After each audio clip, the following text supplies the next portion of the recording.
Hey my BL baddies, welcome back to Sangavi talks. இன்றைக்கி நம்ம சேனலில் இந்த காப்ளின் பிஎல் சீரிஸோட அடுத்த எபிசோட் வாய்ஸ் ஓவர் தான் பார்க்க போகிறோம். வீடியோக்குள்ளே போகிறக்கு முன்னாடி நீங்கள் இன்னும் சங்கவி டாக்ஸை சப்ஸ்கிரைப் பண்ணலன்னா சப்ஸ்கிரைப் பண்ணி பெல் ஐக்கானை கிளிக் பண்ணிடுங்க. கூடவே இந்த வீடியோக்கு லைக் பண்ணிவிட்டு ஹைப்பும் பண்ணிடுங்க. அப்போ தான் இந்த வீடியோ நிறைய பேருக்கு போய் ரெக்கமெண்ட் ஆகும். இந்த எபிசோடோட ஸ்டார்டிங்கில் ஜிக்வி பியூங் வீட்டிலேருந்து எழுது வரான். அதான் லாஸ்ட் எபிசோடில் கில்டால் ட்ரிங்க் பண்ணதுக்கப்புறம் அவங்க 2 பேரும் ஒன்றா தூங்கிட்டு இருக்க மாதிரி காட்டுவாங்கல்ல, அது பியூங்கோட வீடு தான் போல். ஸோ ஜிக்வி அங்கேருந்து எழுந்து வரும்போது அங்கே அந்த கோகோ கேம்லாம் பார்க்குறான். அப்படியே அவங்க பார்த்துட்டு இருக்கும்போது கரெக்டாக பியூங் வந்துடுறான். நீ நரியா இல்லை எலியா, இப்படி ஒருத்தவங்க வீட்டுக்குள்ளே தெரியாதனமாக வந்திருக்க, உன் ஃபேட் ரொம்பவே நல்லா இருக்குன்னு சொல்ல, அப்போ ஜிக்வி பதிலுக்கு பேசுகிறான். உன்ன மாதிரி டெத்துன்னு ஒரு ஃபேட்டை வச்சுருக்கிறதுக்கு என் ஃபேட் எவ்வளவோ பரவாயில்லைங்கிற மாதிரி சொல்ல, அப்போ பியூங் என் நரிங்கிற மாதிரி திட்ட வர, அப்போ கரெக்டாக ஜிக்வி வந்து பியூங்க சோஃபாவில் தள்ளி விட்டுறான். உன்னை ஃபஸ்ட் டைம் கீழே பார்க்கும்போது தான் உன் ஃபீச்சர்லாம் எவ்வளோ அழகாக இருக்குன்னு தெரியுது.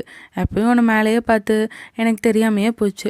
பட் இப்போ உன்னை இப்படி பார்க்கும்போது எனக்கு எக்ஸைட்மெண்ட்டாக இருக்குது. நம்ம பழையபடி மூமெண்ட்ஸ்லாம் திரும்ப கொண்டு வருமான்னு சொல்ல, அப்பாவுக்கு அங்கே போக் வரான். அவன் இவங்க 2 பேரும் இப்படி நின்றுட்டு இருக்கிறத பார்த்து அவன் ஒளிஞ்சு பார்த்துட்ருக்கான். அப்போ பியூங் சொல்கிறான், நீ இன்னும் மேனிப்புலேட் பண்ணுறதை விடவே இல்லைல்ல, நீ பயங்கரமாகவே மேனிப்புலேட் பண்ணுற. ஆனால் எனக்கு எப்பயும் நீ தரையில் புரண்டு அழுவில்ல, அதை பார்க்கும்போது ப்ரெட்டியாக இருக்க மாதிரி தெரியும். நம்மளும் அந்த பழைய ஹாப்பி மூமெண்ட்ஸை கொண்டு வரலாமான்ட்டு பியூங் கேட்க, அப்போ ஜிக்வி பியூங்கோட நெக்கில் கிஸ் பண்ணுறான். ஆனால் பியூங் அவனை தள்ளி விட்டுறான். என்ன, நீ தானே பழைய ஹாப்பியான மூமெண்ட்ஸ் கேட்ட, இப்போ என்னன்னு சொல்ல, உனக்கு ஒன்று தெரியுமா, நீ வந்து எப்பயும் இரும்பு மாதிரி இருக்க, அதனால தான் நீ எப்பயும் தனிமையிலே இருக்கன்னு சொல்லிட்டு அவன் கிளம்ப. அப்போ போக் வந்து அப்படியே ரொம்ப ஒளிஞ்சு நிற்கிற பார்க்குறான். அந்த போஸை பார்க்குறக்கு அப்பட்டமாக தெரியுது அவங்க நின்றுட்டு இருக்கிறது. அதை ஜிக்வியும் நோட் பண்ணிவிட்டு அவன் சிரிச்சுட்டு போக, இன்னொரு பக்கம் பியூங் திட்டிகிட்டு இருக்கான், பைத்தியக்காரி நரிங்கிற மாதிரி. பியூங்க்கு இவனை பார்த்துட்டு ரொம்பவே டென்ஷன் ஆயிடுச்சு. இன்னொரு பக்கம் கில்டால காட்டினாங்கன்னா அவன் அப்படியே ட்ராமடைஸ் ஆன மாதிரி உட்காந்துட்ருக்கான். அப்போ கரெக்டாக போக்கு வந்து, உங்களுக்கு என்ன நடந்துச்சு தெரியுமா, ஜிக்வி இங்கே வந்திருந்தாருன்னு சொல்ல, அப்போ கில்டால் சொல்கிறான், ஆமாம் நான் தான் அவனை கூட்டிகிட்டு வந்திருக்கேன்ட்டு. பட் பியூங்கும் அவரும் க்ளோஸாக இருந்தாங்க. அந்த இடத்த பார்க்குறக்கே ரொம்ப டார்க்கான தீமில் இருக்க மாதிரி இருந்துச்சு. அவங்க 2 பேருக்குள்ளே என்ன நடந்திருக்கும், நீங்கள் தானே அவங்க 2 பேர் சண்டை போட்டாங்கன்னு சொன்னீங்கன்னு சொல்ல, அங்கே கில்டால் வந்து அவன் என்ன நடந்துச்சுன்னு அப்படியே கொஞ்சம் கொஞ்சமாக ப்ராசஸ் பண்ணிகிட்ருக்கான். ஒருவேளை ஒன்றா ஸ்லீப் பண்ணியிருப்பாங்களோன்ட்டு அவன் சொல்ல, இவன் சொல்கிறது வந்து ஜிக்வியும் கில்டாலையும் பற்றி. பட் போக் என்ன நினச்சிக்கிறான்னா ஜிக்வி பியூங்கை பற்றி சொல்கிறான்ட்டு. என்ன சொல்கிறீங்க, அப்போ ஜிக்வி அவர் கூட அப்படிங்கிற மாதிரி அவன் சொல்ல வர, கில்டால் உடனே போக்கோட வாய்ப்பு தீர்றான். இங்கே பாரு, இந்த விஷயம் பியூங்க்கு தெரியவே வேணாம். இங்கே நீ வரல, நான் சொன்னது எதுவுமே கேட்கல, அவ்வளோதான். உனக்கு ஜிக்வி தெரியும்னு சொன்னாலே பியூங் உன்னை வீட்டை விட்டு துரத்திடுவான். இந்த விஷயம் எதுவும் தெரியாத மாதிரி நடக்காத மாதிரி பார்த்துக்கோன்னு சொல்ல, போக்கால் அதை மறக்கவே முடியல. பியூங்கை பார்க்கும் போதெல்லாம் அதை பற்றியே தான் யோசிச்சுட்டு இருக்கான். ஆனால் பியூங் பார்க்கும்போது அப்படியே திரும்பிக்கிறான். அப்போ பியூங்கும் சிரிச்சுட்டு இவன் கூட சாப்பிட வர, என்னது என் கூடவா நீங்கள் சாப்பிட வரீங்க, நம்ம இது வரைக்கும் ஒன்றா பிரேக்ஃபாஸ்ட் சாப்பிட்டதே இல்லையேன்னு கேட்டுட்ருக்கான். அப்போ பியூங்கும் கொஞ்சம் வெஜிடபிள்ஸ்லாம் நிறையா போடு, ஏன்னா நான் நைட்டு நிறையா வேலை செஞ்சுட்டேன்னு சொல்ல, ஆக்சுவலாக இவன் என்ன சொல்கிறான்னா, நைட்டு போக் ட்ரிங்க் பண்ணோன்னே அவனை இவன் தானே பார்த்துக்கிட்டான், அவனை சமாளிக்கிறவங்குள்ளே போதும் ஆயிருக்கும். அதை தான் பியூங் மென்ஷன் பண்ணுறான். ஆனால் போக் ஜிக்வியை மைண்டில் வச்சு, ஓ ஆமாம் அப்படி தான் இருக்குன்னு சொல்லிட்டு இருக்க. அப்போ கில்டால் எங்கன்னு பார்க்குறாங்க. அப்போ கில்டால் ரொம்ப அப்படியே ட்ராமடைஸ் ஆன மாதிரி அதே லுக்கில் தான் இன்னி வரான். அதுவும் அவன் சாக்ஸ் கூட ஒவ்வொரு காலுக்கும் ஒவ்வொன்று போட்டு என்னமோ மாதிரி நடந்து வர, பியூங் பார்க்குறான் உனக்கு என்னடா ஆச்சுங்கிற மாதிரி. ஆனால் இவன் அதுக்கெலாம் பதில் சொல்ல, எனக்கு சாப்பிட லேட்டாக வந்ததுக்கு சாரிங்கிற மாதிரி சொல்லிட்டு அவன் சாப்பிட உட்காந்துடுறான். இவன் ஏன் இப்படி வியர்டாக இருக்கான்னு அவங்களுக்கு சுத்தமாக புரியல. ஒருவேளை ஜிக்வி இல்லையான்னு கேட்க, இவனுங்க ஒவ்வொருத்தரும் ஒவ்வொரு கான்டெக்ட்ஸில் பேச ஆரம்பிச்சிடுறாங்க. அப்போ கில்டால் சொல்கிறான், நான் ஃபஸ்ட்டு உன்னே ஜிக்வியும் மீட் பண்ணவே விட்டுருக்கக்கூடாதுங்க மாதிரி இவன் சொல்ல, அப்போ பியூங் சொல்கிறான், அந்த ஜிக்வி மாதிரி ஆளுங்கள்லாம் எப்படி இந்த வீட்டுக்குள்ளே வரலாம், அதுவும் இங்கே போக் இருக்கும்போது அவங்களாம் வரவே கூடாதுன்னு சொல்ல, அப்போ போக் கேட்குறான் ஏன் இப்படி சொல்கிறீங்கன்ட்டு. ஏன்னா அந்த ஜிக்வியோட டைப் தான் நீயே, அவன்லாம் உன்னை ஈஸியாக மேனிப்புலேட் பண்ணிடுவான். நீயுமே அவன் அழகுக்கு மங்கி என்ன வேணால் செய்கிற நிலைமைக்கு வந்துடுவ, அதெல்லாம் பண்ணிடாதன்னு சொல்ல, போக் சொல்கிறான் நான்லாம் அப்படி பண்ண மாட்டேன்ட்டு. அதுக்கு பியூங்கும், ஆமாம்மா என்ன மாதிரி ஹேண்ட்ஸமான ஒரு ஆளை பார்க்குற, அப்போ ஜிக்வியெல்லாம் உனக்கு சுமாராக தான் தெரிவான்ட்டு அவன் அப்பயும் அவனை தான் புகழ்ந்துக்கிறான். அதுக்கப்புறம் அந்த சூப் அவன் குடிக்க, அப்போ பியூங் கேட்குறான் நீ இனி போதையிலேருந்து தெளியலையான்ட்டு. என்னன்னு பார்த்தா போக் வந்து அங்கே உப்பு போடுறதுக்கு பதிலாக சர்க்கரையை கொட்டி வச்சுருக்கான். அது பயங்கர இனிப்பாக இருக்குது. சரி நான் உங்களுக்கு மாற்றி தரேங்கிற மாதிரி போக் சொல்லிட்டு இருக்க. அப்போ கில்டால் மொத்த பவுலையும் குடிச்சு முடிச்சுட்டு சாப்பாட்டுக்கு தேங்க்ஸ்ன்னு சொல்லிட்டு போகிறான். இவனுங்களுக்கு ஒன்றுமே புரியல, என்னடா அது இதை போய் அவன் குடிச்சிட்டான்ட்டு. இப்போ போக் கடையில் வேலை செய்வான்ல, அங்கேயே இதை பற்றி தான் யோசிச்சுட்டு அவங்க ஓனர்கிட்டே கேட்குறான். ஒருத்தங்க பிரேக்கப் பண்ணிட்டாங்க, மறுபடியும் அவங்க ஒன்றா சேர்ந்தாங்கன்னா அதுக்கு என்ன அர்த்தம்ன்ட்டு. அதுக்கு அந்த ஓனரும் ஒருவேளை அவங்க 2 பேருக்குள்ளே பிசிக்கல் அட்டாச்மெண்ட்டாக இருக்கும்ன்ட்டு. அப்போ நான் என்ன பண்ணுறதுங்க மாதிரி போக் கேட்க, இவங்க சொல்கிறாங்க, நீ என்ன பண்ண போகிற, நீ ஜஸ்ட் வேடிக்கை மட்டும் பாரு, அது உனக்கு ஆடிஷன் வேறு வரப்போதில்ல, டிஸ்ட்ராக்டாக ஆகாதுன்னு சொல்லிட்டு இருக்காங்க. ஆனால் போக் ரொம்ப சோகமாயிட்டான், ஏன்னா அவனுக்கு இவங்க பிடிக்க ஆரம்பிச்சிருச்சு போல். இன்னொரு பக்கம் அந்த பாட்டி பார்த்தீங்கன்னா ஃபோனில் டேட்டிங் பற்றிலாம் பார்த்துட்ருக்கு. அப்போ ஜிக்வி வந்துடுறான். படிக்கிறத விட்டுட்டு இது என்ன பண்ணுறீங்க மாதிரி. அந்த பாட்டியும் நான் லைஃப்பை பற்றி படிச்சுட்ருக்கேன், என் ஃபோனை கொடுன்னு சொல்ல, அப்போ ஜிக்வி அந்த பாட்டி கூட ஏதோ டீல் போடுறான்.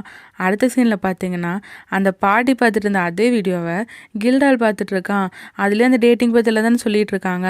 அப்போ அவன் அப்படியே யோசித்து பார்க்குறான்.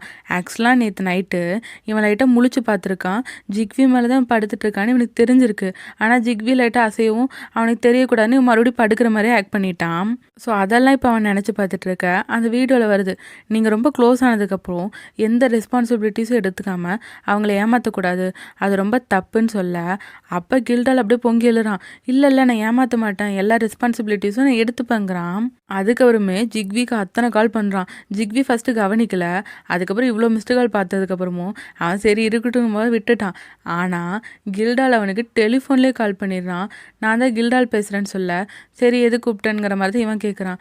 ஏன்னா நான் உன்னை பற்றி ரொம்ப கவலைப்பட்டேன்னு சொல்கிறான். என்ன கவலைப்பட்டேன்னு கேட்க, அப்போ கில்டால் சொல்கிறான், நேற்று நைட் நடந்தது, நம்ம ரிலேஷன்ஷிப்பை தாண்டியும் நேற்று நைட் நடந்ததுங்கிற மாதிரி இழுக்க.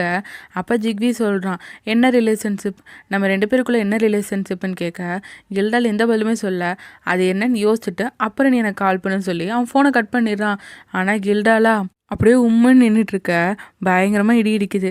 இப்போ ஜிக்விக்கு ஒரு பார்சல் வந்திருக்கும், அதை ஓப்பன் பண்ணி பார்த்தானா அதில் நிறைய ஃபோட்டோஸ் இருக்குது. அதில் யார் 2 பேர் இருக்காங்கன்னு கிளியராக தெரில. பட் அதில் என்ன எழுதியிருக்குன்னா, இப்போல்லாம் உன் டைப் இப்படி ஆயிடுச்சு போலன்னு எழுதியிருக்கு. அதை பார்த்து ஜிக்வி ஷாக் ஆகுறான். இன்னொரு பக்கம் பியுங்க வீட்டில் காட்டினாங்கன்னா, அவனுக்கு ஜிக்வி காலையில் வந்து அவனை கையெல்லாம் தட்டி விட்டுருப்பான்ல, அதில் பயங்கரமாகவே காயம் ஏற்பட்டிருக்கும். அதை நினச்சி தான் இவன் கோவப்பட்டுட்ருக்கான், எனக்கிட்ட மாட்டினேன்னா நீ செத்தங்கிற மாதிரி. அப்படியே போக்கை பற்றி நினைக்கும் போது அவனுக்கு ரொம்ப ஹாப்பியாக இருக்குது. அப்பா கரெக்டாக மழையும் பெய்யுதா, இவன் அங்கே இருக்க அம்ப்ரெல்லா பார்க்குறான். அவன் யோசிச்சுட்டே லைட்டாக சிரிச்சுட்டு ஒரு மந்திரம் போடுறான். ஆக்சுவலாக அந்த அம்ப்ரெல்லாவை போக்குக்கு அனுப்பியிருப்பான் போல். இப்போ போக்கு வேலை செய்கிற இடத்துலேருந்து அவன் கிளம்புற டைம் ஆயிடுச்சு. அச்சச்சோ மழை வந்துருச்சு, கொடை கொண்டு வெளியேன்னு யோசிச்சுட்ருக்க. இவன் பேகுக்கு பின்னாடியே ஒரு கொடை இருக்குது, அதாவது பியூங் ஏற்பாடு பண்ணால அந்த கொடை தான். பட் அப்போ கரெக்டாக லைட்லாம் ஆஃப் ஆகுது, கதவு சாத்துது. என்னன்னு இவன் புரியாமல் பார்க்க, அந்த இடத்துக்கு ஒரு பேய் இவனை தேடிட்டு இருந்துச்சுல, அந்த பேய் வந்துருச்சு. இவன் பார்த்து ரொம்பவே பயந்துட்டான். இப்போ வீட்லேயும் பியோங் வந்து போக் எப்போ வருவாங்கிற மாதிரி தான் பார்த்துட்ருக்கான். ஆனால் இங்கே அந்த பேய் இருக்குல்ல, போக்கோட பக்கத்தில் வந்துருச்சு. ஆல்மோஸ்ட் எல்லாமே முடிஞ்சிருச்சுன்னு அந்த பேய் சொல்லிட்டு சிரிக்க, போக் அப்படியே பயந்துட்டு உட்காந்துட்ருக்கான். அப்போ அந்த பேய் போக்கோட அந்த அமலேட்டாட ஒரு கிச்சன் இருக்கும்ல, அதையும் பார்க்குது. அதுக்கப்புறம் சியூன்னு சொல்ல, இப்போ லைட்லாம் ஆன் ஆகுது. கரெக்டாக பியூங் அங்கே வந்துடுறான். பியூங் வந்தனால தான் அந்த பேய் போயிடுச்சு போல். ஸோ பியூங் வந்து நீ இப்போ ஓகேவாங்கிற மாதிரி கேட்டுட்ருக்கான். அதுக்கப்புறம் வீட்டுக்கு கூட்டிகிட்டு போய் அவனை கம்ஃபர்ட் பண்ணி, இப்போ நீ காம் ஆகிட்டேன்னு கேட்டுகிட்டே காஃபி கொடுத்துட்ருக்கான். அப்போ பியூங் கேட்குறான், நீங்கள் தான் சொன்னீங்கள்ல அந்த பேய் என் கண்ணுக்கு தெரியாதுன்ட்டு, இப்போ ஏன் பேய்ங்க என் கண்ணுக்கு தெரியுதுன்னு கேட்க, பியூங் சொல்கிறான், இல்லை என்னை மன்னிச்சிரு, நான் தான் ரொம்ப கேர்லெஸ்ஸாக இருந்துட்டேன், இதெல்லாம் ஏன் தப்பு தான்ட்டு. ஆனால் போக்கோ இல்லை உங்கள் தப்பு இல்லைன்னு சொல்ல, பியூங் சொல்கிறான், நீ ஏன் என்ன டிஃபெண்ட் பண்ணுற, இதெல்லாம் ஏன் தப்பு தான்ட்டு. நான் இல்லைன்னு ஏன் சொல்கிறேன்னா, நீங்கள் என்னை காப்பாற்ற வந்தீங்க, இது கண்டிப்பாக உங்கள் தப்பு இல்லைன்னு போக் சொல்கிறான். அப்போ பியூங் போக்கோட கையை மூந்து பார்க்குறான். என்ன பண்ணுறீங்கன்னு கேட்டால், எல்லாமே மிஸ்ஸாக போச்சு, ஏன்னா அந்த பேய்களுக்கெலாம் உன் ஸ்மெல் நல்லாவே அடிக்க ஆரம்பிச்சிருச்சு. சரி அப்போ என்ன பண்ணுறதுன்னு போக் பயந்துட்டே கேட்க, பியூங் சொல்கிறான், அதுக்கு ஒரு டெக்னிக் இருக்குது, நீ என் கையை பிடிச்சிட்டே ஒரு நாள் முழுக்க இருங்கிற மாதிரி சொல்கிறான். போக்குக்கு இவன் சொல்கிறது புரியல. அதுக்கப்புறம் அந்த ஸ்மெல்லை கம்மி பண்ணுறதுக்கு நிறைய மெத்தட்ஸ் இருக்கும்ல, அது எல்லாத்தையும் தான் பியூங் போக்கை பண்ண வச்சிட்ருக்கான். ஏங்க 10 நிமிஷமாக பிடிச்சி டார்ச்சர் பண்ணிகிட்டு இருக்கீங்க, இப்போயாச்சும் அந்த ஸ்மெல் போச்சான்னு கேட்க, அப்போ பியூங் வந்து அவன் கையை பிடிச்சி அப்படியே மோந்து பார்த்துட்ருக்கான். ஆனால் இங்கே போக்குக்கு பயங்கரமாக ஹார்ட் ரேஸ் ஆகுது. ஏங்க என் கையை எங்க மோந்து பார்த்துட்டே இருக்கீங்க, இதெல்லாம் ஃப்ரைட் சிக்கனான்னு கேட்க, பியூங் அமைதியாரு ஃபோக்கஸ் பண்ணுங்கிற மாதிரி சொல்லிகிட்டு இருக்கான். ஆனால் போக்குக்கு தான் பயங்கரமாக ஹார்ட் ரேஸ் ஆகுது. என்ன நீ நர்வஸாக இருக்கியான்னு பியூங் கேட்க, போக் இல்லையே நான் ஏன் அப்படி இருக்க போகிறேன்னு கேட்குறான். அதுக்கு பியூங்கும், ஏன்னா நான் தான் ஹேண்ட்ஸமாக இருக்கலன்னு சொல்ல. அதுக்கு போக் சொல்கிறான், என்னது நீங்களே ஏதோ வளராதீங்க, நானும் யூடியூப் ஏஜென்ட்லலாம் இருந்திருக்கேன்னு சொல்ல. அப்போ பியூங்கும் கூலாக சொல்கிறான், எனக்கு தெரியும் நீ பிரெட்டின்ட்டு, பட் போக் இதை எதிர்பார்த்துருக்க மாட்டான், இவன் போக்கியும் பிரெட்டியாக இருக்குன்னு சொன்னான்ட்டு. அதுக்கப்புறம் கேபேஜ் கிட் சாம்ப் கொஞ்சம் திரும்புன்னு சொல்லிட்டு அவன் போக்கோட முதுகையும் மோந்து பார்த்துட்டு இருக்க. போக்குக்கு பயங்கரமாக ஃபீல் ஆகுது போல். நான் உங்ககிட்ட ஒன்று கேட்கணும்னு சொல்ல, பியூங்க என்னன்னு கேட்குறான், உங்களுக்கு பிடிச்சிருக்காங்கிற மாதிரி சொல்ல. அப்போ பியூங் அப்படியே போக்கை பார்க்க. இதே லவபிளான சீனோட இந்த எபிசோட் முடியுது. அப்படியே என் கிரெடிட்ஸில் காட்டினாங்கன்னா பியூங் போக்கை இப்போ வீட்டுக்கு கூட்டிகிட்டு வந்திருப்பான்ல, அப்போ வேறு மழை பெஞ்சிருக்கும். அப்போ பியூங் போக்கோட ஷூவெல்லாம் கழட்டி விட்டுட்டு அவனை நல்லா பார்த்துக்கிறான். ஏன்னா போக்கே ஆல்ரெடி பயந்துருப்பான்ல. அப்போ தான் போக் பார்க்குறான், பியூங் ஃபுல்லாக மழையில் நனைஞ்சிருக்கான். இதுலேயே போக் மேலே அவனுக்கு எவ்வளோ அன்பு இருக்குன்னு தெரியுதுல்ல. போக் பியூங்கே பார்த்துட்ருக்க இந்த எபிசோட் முடியுது. இந்த வீடியோ எப்படி இருந்துச்சுன்னு உங்கள் தாட்ஸை கமெண்ட்ஸில் சொல்லுங்கள். இந்த ட்ராமாவில் வர அடுத்தடுத்த லவபிளான எபிசோட்ஸை மிஸ் பண்ணாமல் பார்க்க சங்கவி டாக்ஸை சப்ஸ்கிரைப் பண்ணி பெல் ஐக்கானை கிளிக் பண்ணிடுங்க. இந்த வீடியோ உங்களுக்கு பிடிச்சிருந்தா லைக் ஷேர் பண்ணி ஹைப் பண்ணிடுங்க. மீண்டும் அடுத்த வீடியோவில் சந்திப்போம்.